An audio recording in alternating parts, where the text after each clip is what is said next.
नमस्कार साथियों, एक बार फिर आप सभी का स्वागत है आपके अपने चैनल रीड सत्याग्रह के ऊपर। So our quotation is your success is our success. This is a part 2 video of the topic that was remaining in the previous video. So यहां पर हम किसकी बात करने वाले हैं वो समझ लेते हैं। Your success is our success. Channel का नाम है रीड सत्याग्रह। एक बार सभी का जोरदार स्वागत है रीड सत्याग्रह आपके अपने चैनल पर। पहले जो हमने बिंदु कितने कवर कर लिए थे, बाल श्रम को नियंत्रित करने हेतु सरकार द्वारा किए गए उपाय तक कवर कर लिए गए थे।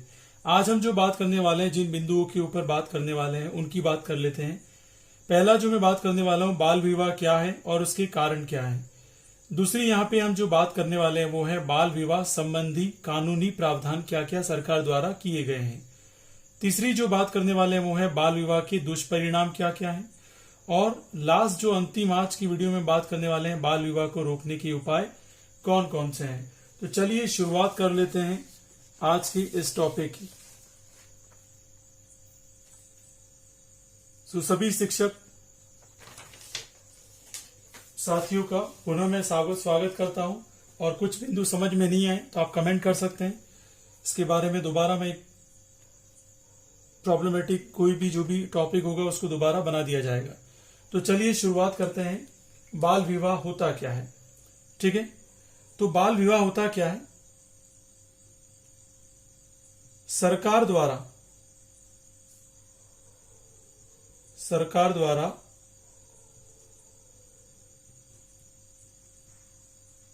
निर्धारित आयु,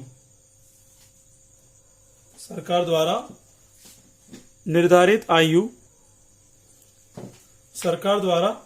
निर्धारित आयु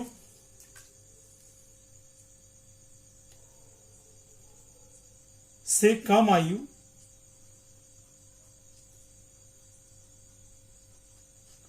सरकार द्वारा निर्धारित आयु से कम आयु में विवाह करना। मतलब सरकार ने कुछ आयु निर्धारित की है, उससे कम आयु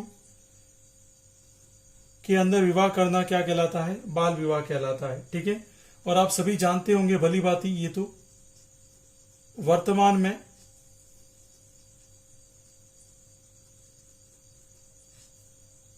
सरकार द्वारा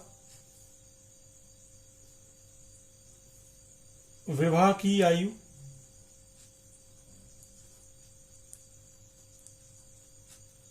पुरुष के लिए 21 वर्ष निर्धारित की गई है और महिला के लिए ये 18 वर्ष है। मतलब कह सकते हैं लड़के के लिए 21 वर्ष और लड़की के लिए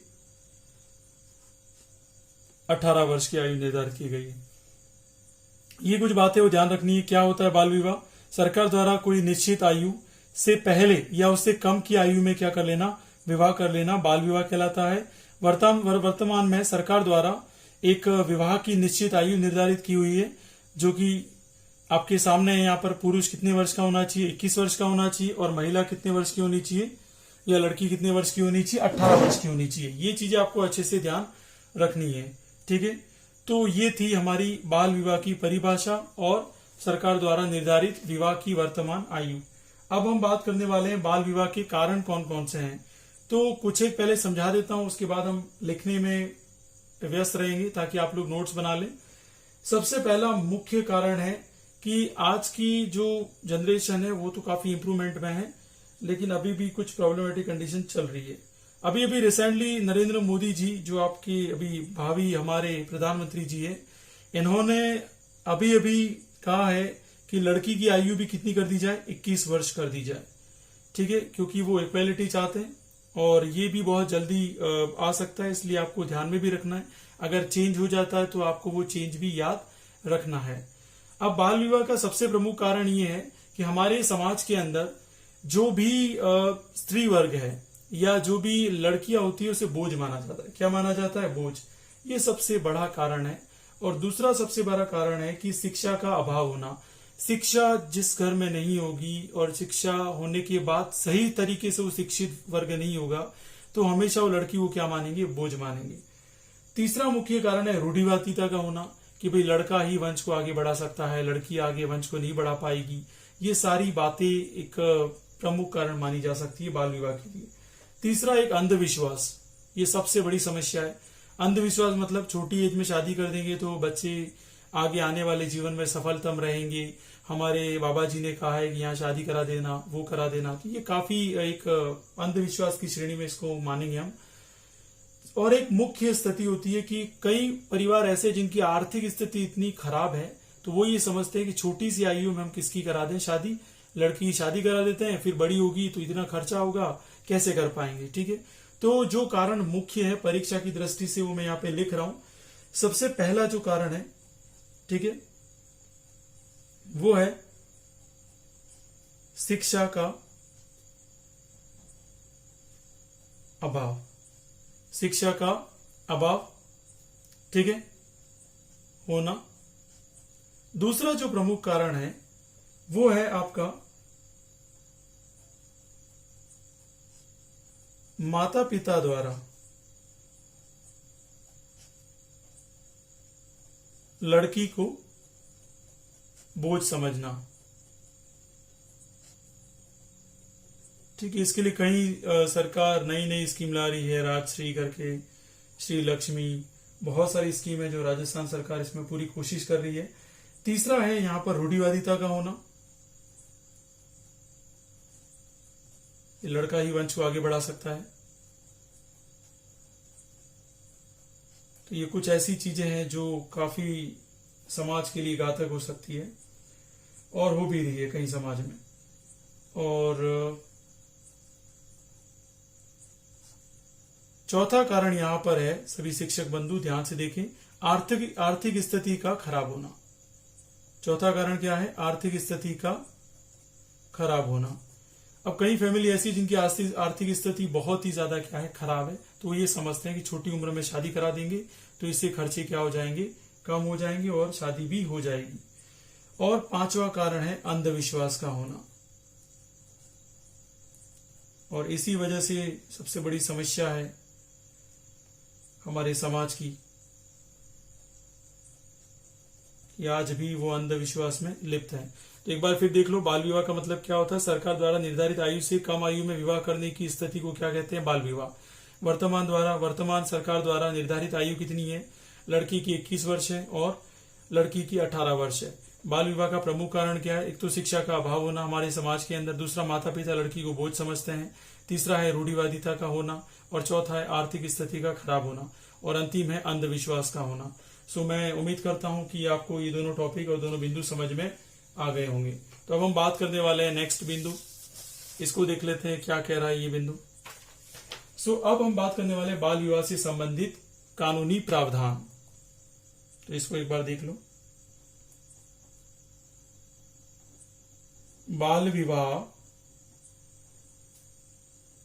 से संबंधित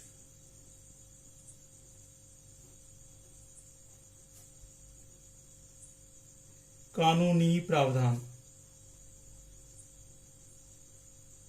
ठीक है, अच्छे से देखिएगा आप कौन कौन से हैं। इसी के ऊपर आपकी रीट परीक्षा के अंदर क्वेश्चन आ सकते हैं। तो सबसे इंपॉर्टेंट है कि कब शुरुआत हुई, किसने शुरुआत की, ठीक है, तो वो सारी बातें हम करेंगे शुरू से लगाकर एंड तक।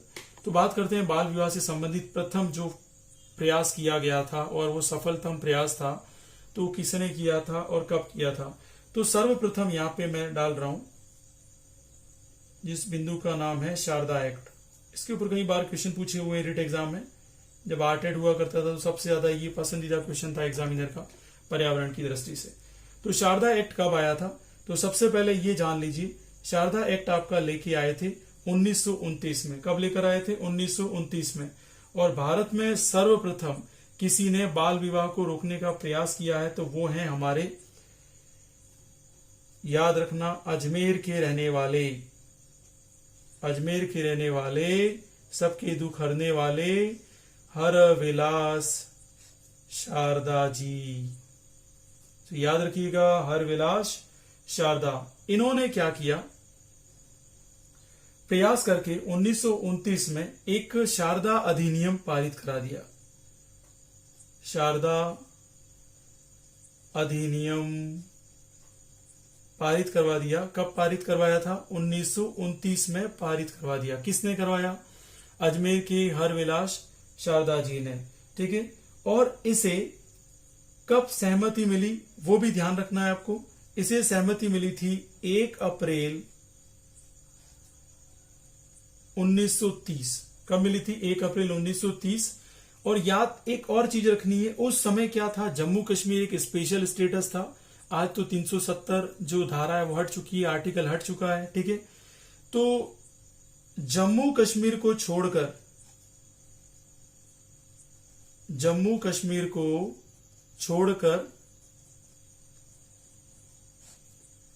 संपूर्ण भारत में इसको लागू कर दिया गया। संपूर्ण भारत में लागू किया। तो लाए कब थे? 1929 में। कौन लाए थे? अजमेर के हरविलास जी शारदा। और कौन सा अधिनियम बनाया उन्होंने? शारदा अधिनियम, जिसके तहत उन्होंने बताया कि बाल विवाह नहीं होना चाहिए। 1 अप्रैल 1930 को ये पारित कर दिया गया। ठीक है। और सबसे बड़ी बात, जम्मू कश्मीर को छोड़कर संपूर्ण भारत में इसको लागू कर दिया गया था।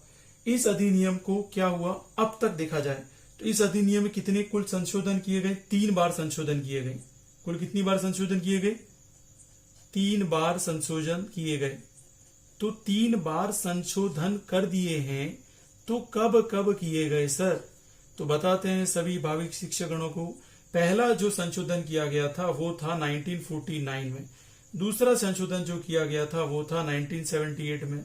और तीसरा संशोधन जो किया गया था वो 2006 के अंदर था। तो ये बात याद रखें कब कब ये संशोधन किए थे। ठीक है। तो याद रखना, पहले जो शारदा एक्ट था उसके तहत यहां पर प्रारंभ में विवाह की जो योग्य आयु थी वो लड़कियों की 14 वर्ष रखी गई थी और लड़कों की 18 वर्ष रखी गई थी। तो यहां लिख देता हूं, प्रारंभ में शारदा अधिनियम के तहत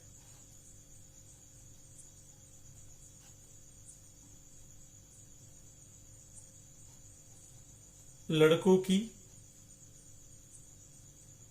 आयु विवाह के लिए 18 वर्ष रखी गई थी। कितनी रखी गई थी? 18 वर्ष। और लड़की के लिए कितनी रखी गई थी? 14 वर्ष। इसे ध्यान रखिए, पूछ सकता है क्वेश्चन कि जब ये नियम लागू हुआ था तब कितनी आयु रखी गई थी? किसके लिए? लड़का और लड़की के लिए। तो लड़की के लिए कितनी रखी गई थी शिक्षकगण? यहां पे रखी गई थी 18 वर्ष। और लड़की के लिए कितनी रखी गई थी? 14 वर्ष रखी गई थी। अब संशोधन किया गया।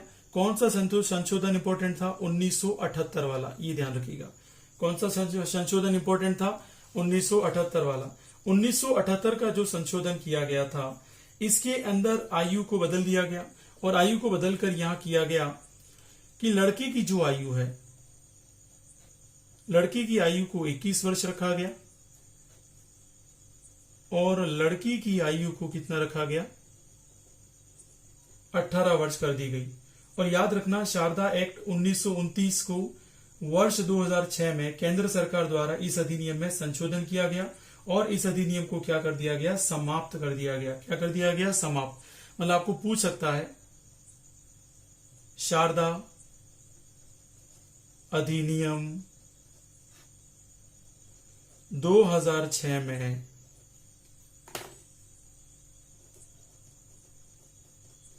संशोधन कर इसे समाप्त कर दिया गया। इसे समाप्त कर दिया गया। अब समाप्त किया तो दूसरा कानून लाए होंगे और अच्छा ही कानून लाए होंगे। ऐसा तो होगा नहीं कि समाप्त करने के बाद दूसरा कानून नहीं लाए होंगे। तो उस कानून का नाम था बाल विवाह निषेध अधिनियम। बाल विवाह निषेध अधिनियम। कब लाए थे इसको? 2006 में। कब लाए थे? 2006 में। और लागू कब किया गया इसको? इसे लागू किया गया 2007 में। कब लागू किया गया? 2007 में, वो भी 1 नवंबर। ठीक है, ये याद रखना है। फिर वापस बता देता हूं, शारदा एक्ट लाए थे, सबसे पहला प्रयास था। सबसे पहला प्रयास 1929 में अजमेर के हर्ष विलास शारदा जी ने किया। सबके दुख हरने वाले हर विलास शारदा जी ने किया। शारदा अधिनियम लेकर आए 1929 के अंदर। 1 अप्रैल 1930 को इसको जम्मू कश्मीर को छोड़कर पूरे संपूर्ण भारत में लागू कर दिया गया। उस दौरान जब ये लागू किया गया था तो उस दौरान हमारे लड़कों की आयु थी विवाह के लिए 18 वर्ष और लड़की की थी 14 वर्ष। याद रखिएगा, 3 बार संशोधन हुए। पहला संशोधन 1949 को हुआ, जिसके बारे में कोई पढ़ना इंपॉर्टेंट नहीं, इसलिए मैं नहीं लिख रहा हूं यहाँ पर। 1978 को संशोधन हुआ, वो महत्वपूर्ण था। 2006 को संशोधन हुआ, वो मैं बता दिया यहाँ पर।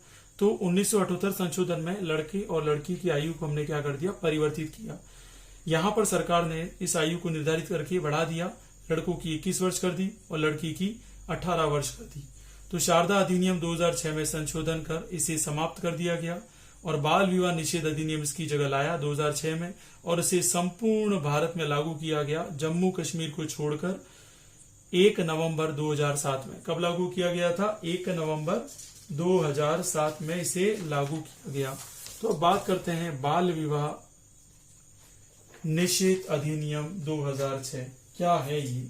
ठीक है, तो अच्छे से देखिएगा, कोई समस्या हो तो बता दीजिएगा। ठीक है, कमेंट कर सकते हैं आप, लाइक जरूर करना अगर आपको लगे कि वास्तव में सही पढ़ा रहे हैं सर। ठीक है, तो बात करते हैं यहां पर बाल विवाह निषेध अधिनियम। बहुत जल्दी साइकोलॉजी भी आएगी, मैथ्स भी आएगी, ठीक है, और इंग्लिश भी आएगी। थोड़ा इंतजार करिए, एक बार पर्यावरण हो जाए तो उसके साथ साथ उसको भी ले आएंगे। तो बाल विवाह निषेध अधिनियम कब लाए थे? इसको 2006 में लाए थे। लागू कब किया था? 1 नवंबर 2007 के अंदर। तो पहले समझा देता हूं क्या है इस अधिनियम में। लाने थे, हम लेके आए थे 2006 में, लागू किया 1 नवंबर 2007 में संपूर्ण भारत में। फिर वापस भी बात हो जाएगी जम्मू कश्मीर को छोड़कर।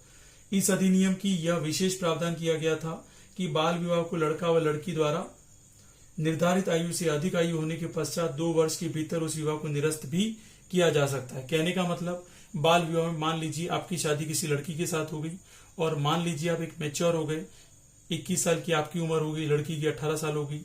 लड़की चाहे तो 18 से लाकर 20 साल की जब तक हो जाती नहीं है तब तक उस 2 साल में आपसे रिलेशन तोड़ सकती है या आपकी शादी तोड़कर जा सकती है, या आप चाहो तो भी उससे रिश्ता तोड़ सकते हो। इसमें कोई भी आपके ऊपर कानूनी कार्रवाई नहीं होगी। ठीक है, या उस विवाह को आप निरस्त करवा सकते हैं। दूसरा, इस अधिनियम के तहत जितने भी लोग अब से उस बाल विवाह में क्या होंगे? शामिल होंगे, उन सबके ऊपर कानूनी कार्रवाई होगी। पहले तो ये होता था कि लड़की के माता पिता, लड़के के माता पिता के ऊपर कार्रवाई होती थी, लेकिन अब जितने जो लोग देख रहे हैं, जो लोग वहां खड़े हैं, उन सबके ऊपर कार्रवाई होगी। और आप सभी जानते हो अखा तीज के ऊपर बहुत सारे शादियां होती है बाल विवाह, लेकिन और प्रशासन कुछ नहीं कर पाता है। प्रशासन भी लाचार है। कई इसके कारण है, जब आप अच्छे लेवल की स्टडी करेंगे आईएएस लेवल की तो आपको समझ में भी आ जाएगा। तो यहां देखा जा सकता है कि बाल विवाह निषेध अधिनियम 2006 जब लाए थे तो यह प्रावधान किया गया था कि बाल विवाह से संबंधित सभी दोषी पक्षकारों को क्या मिलेगी? सजा मिलेगी। क्या मिलेगी? सजा। और सजा में भी प्रावधान था 2 वर्ष तक की सजा या 1 लाख तक क्या मिलेगा? जुर्माना भरना पड़ेगा। ठीक है, दोनों से भी दंडित कर सकते हैं। तो ये आपको समझ में आ गया होगा, उम्मीद करता हूं। अब चलो बात कर लेते हैं क्या हुआ था। सबसे पहले 2006 में लाए, 1 नवंबर 2007 में लागू किया गया। लागू कहां किया गया था? संपूर्ण भारत में। किसको छोड़कर? जम्मू व कश्मीर को छोड़कर। ठीक, ये भी याद रखना है। इसके बाद क्या है, यहां पर एक बात जो कि मैं लिख देता हूं, अच्छे से समझ में भी आनी चाहिए। ठीक है, बाल विवाह को लड़का व लड़की द्वारा, दोनों के पास है चांस,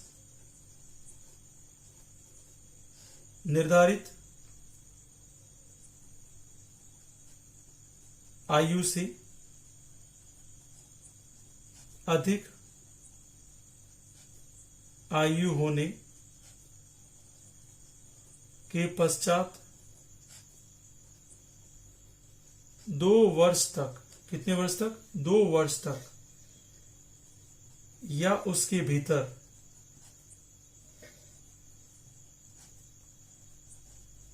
विवाह को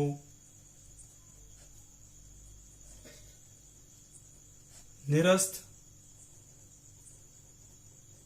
करवाया जा सकता है। कहने का मतलब आपकी एज 21 साल हो गई, आप लड़के हो, और लड़की की एज कितनी हो गई? 18 साल। तो आप 23 साल के जब तक हो जाओ और ये 20 साल की तब तक हो जाए, तब तक आप इस 2 वर्ष के भीतर इस विवाह को निरस्त करवा सकते हैं। ये सबसे अच्छा निर्णय था हमारी भारत सरकार का। अब दूसरा जो किया, सभी पक्षकार को कानूनी सजा दी जाएगी जो लोग इस बाल विवाह को देख रहे हैं या शामिल हैं। तो कठोर कानून बनाया सरकार ने कानून बनाया कि जो भी लोग इस बाल विवाह को देख रहा है, जो लोग वहां पर हैं, उपस्थित हैं, सभी पे कार्रवाई की जाएगी। ठीक है, कि हर कोई दोषी रहेगा। और इन्फॉर्म किया नहीं, इसलिए ये सारे नियम बना दिए। और जैसे ही इन सभी पक्षकारों पे जैसी कानूनी कार्रवाई होगी तो इसके लिए प्रावधान रखें, या तो 2 वर्ष की सजा भुगत ले, या वो क्या कर ले, अपने को 1 लाख रुपया, सरकार को 1 लाख रुपए का जुर्माना भर दे। ठीक है, या अगर बहुत ही ज्यादा कठोर है तो सरकार निर्धारित करेगी कि दोनों के दोनों दे दिए जाएं उसको। ठीक है, तो ये ध्यान रखिएगा। सबसे पहले बात कर लेते हैं, वापस एक बार समझा देता हूं। एक बाल विवाह निषेध अधिनियम, शारदा अधिनियम 1929 को संशोधन करके खत्म कर नया बाल विवाह निषेध अधिनियम लाया गया। तो शिक्षागण 2006 में इसे लाया गया था। 1 नवंबर 2007 से ये संपूर्ण भारत में इसमें एक विशेष प्रावधान था, बाल विवाह में लड़का लड़की अपनी निर्धारित आयु से अधिक आयु होने के पश्चात 2 वर्ष या उसके भीतर विवाह को निरस्त करवाया जा सकता है। कहने का मतलब 21 साल का हो जाने के बाद 2 साल और इसके अंदर, या 18 साल की लड़की 20 साल होने तक इस विवाह को निरस्त करवा सकते हैं। सभी पक्षकार जो भी जितने भी बाल विवाह में शामिल हैं, जिन्होंने बाल विवाह को देखा है, इन सभी को सजा मिलेगी। और सजा के लिए प्रावधान है, या तो 2 वर्ष की सजा मिलेगी या 1 लाख रुपया जुर्माना। और बिल्कुल कठोर है, इन्होंने बिल्कुल ही कानून का पालन नहीं किया है, तो ये दोनों भी कानून द्वारा दिए जा सकते हैं। ठीक है, अब बात कर लेते हैं कुछ आगे की, जो कि यहां महत्वपूर्ण है।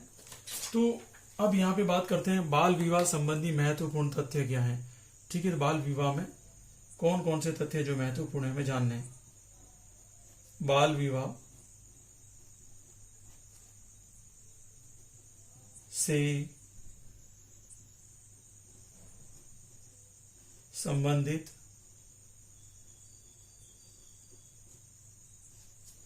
महत्वपूर्ण तथ्य। तो बाल विवाह से संबंधित क्या महत्वपूर्ण तथ्य है जो परीक्षा की दृष्टि से अत्यंत महत्वपूर्ण है। ठीक है, तो क्वेश्चन क्या आ सकता है, शारदा अधिनियम कौन लाया था? तो आपको पता है हरविलास शारदा जी लेके आए थे। कब लाए थे? 1929 में लाए थे। लागू कब हुआ था? 1930 में लागू हुआ था। फिर ये पूछा जा सकता है आपको, ये निरस्त कब किया गया? 2006 में। उसके बदले क्या लेके आए? बाल विवाह निषेध अधिनियम 2007 लेकर आए। ठीक है, संपूर्ण भारत में जम्मू कश्मीर को छोड़कर इसे लागू कर दिया गया। क्या विशेष प्रावधान था? लड़का 21 वर्ष होने के 2 वर्ष के भीतर, लड़की 18 वर्ष के 2 होने के बाद 2 वर्ष के भीतर इस युवा को निरस्त करवा सकती है। ठीक है, ये एक था उसमें। और दूसरा विशेष प्रावधान ये था, जितने लोग इस बाल विवाह को देख रहे हैं, ठीक है, जितने लोग इसमें शामिल हैं, ये सारे लोग के ऊपर कानून कार्रवाई करेगा और इसके तहत 2 वर्ष की सजा या 1 लाख रुपए का जुर्माना या दोनों भी लग सकते हैं। तो सबसे पहले बात करते हैं महत्वपूर्ण तथ्य में। ये सबसे इंपॉर्टेंट है कि आपको पूछा जा सकता है बाल विवाह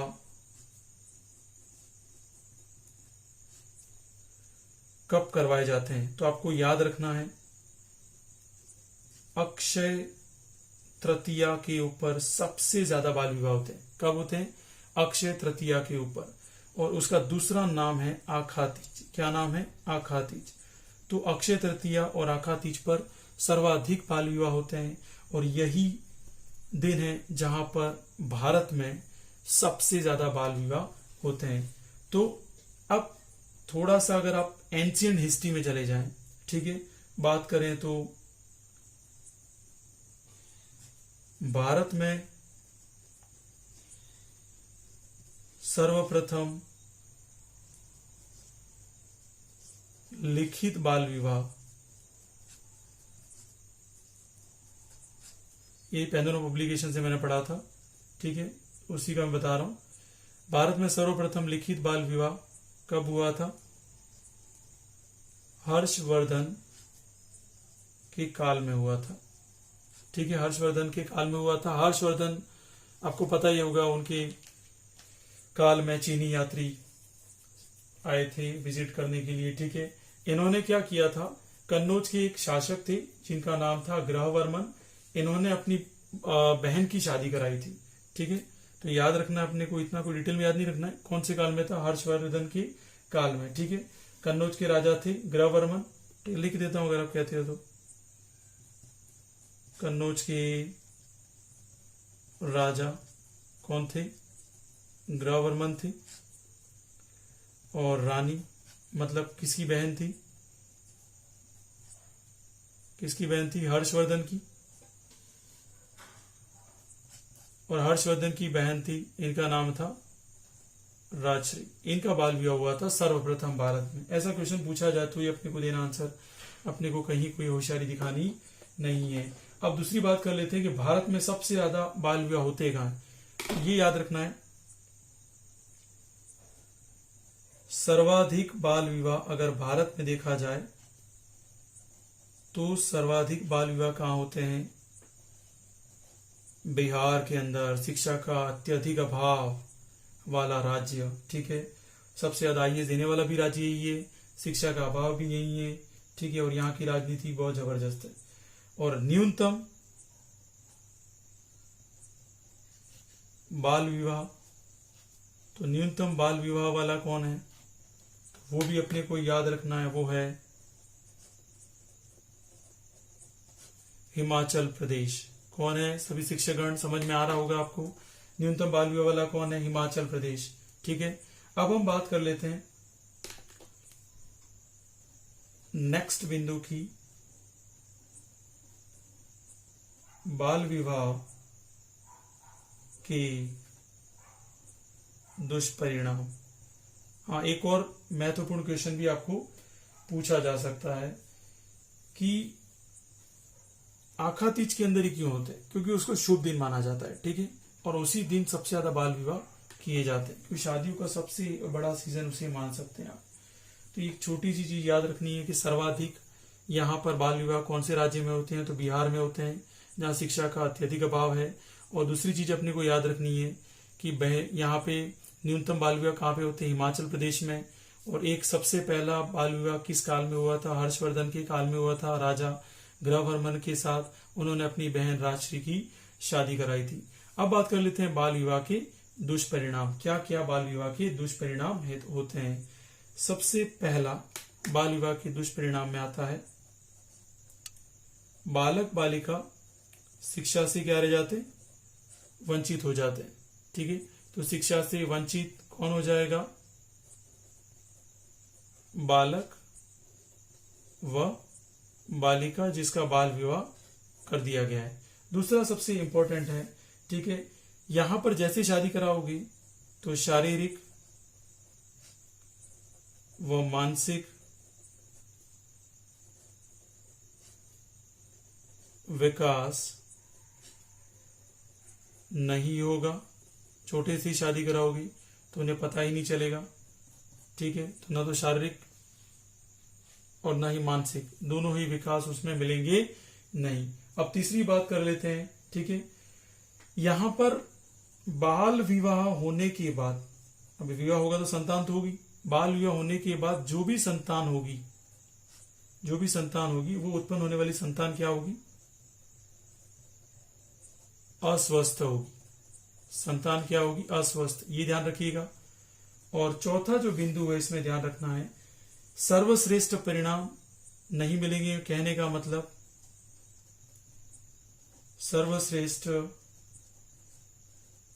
परिवार का निर्माण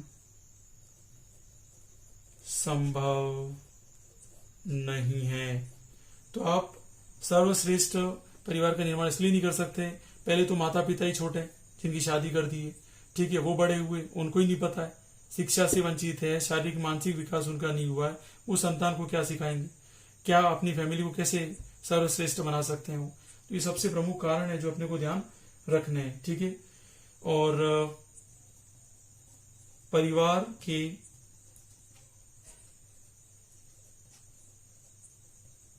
अन्य सदस्यों पर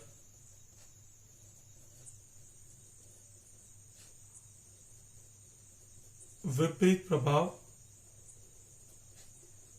पड़ता है। याद रखना, परिवार के जितने भी सदस्य उनके ऊपर क्या पड़ेगा? विपरीत प्रभाव पड़ेगा। विपरीत प्रभाव इसलिए पड़ेगा क्योंकि परिवार के सदस्य किसको देखेंगे? इन छोटे बालक बालिकाओं को देखेंगे। वहां सासू माँ की फीलिंग आएगी, उनको ससुर जी की फीलिंग आएगी।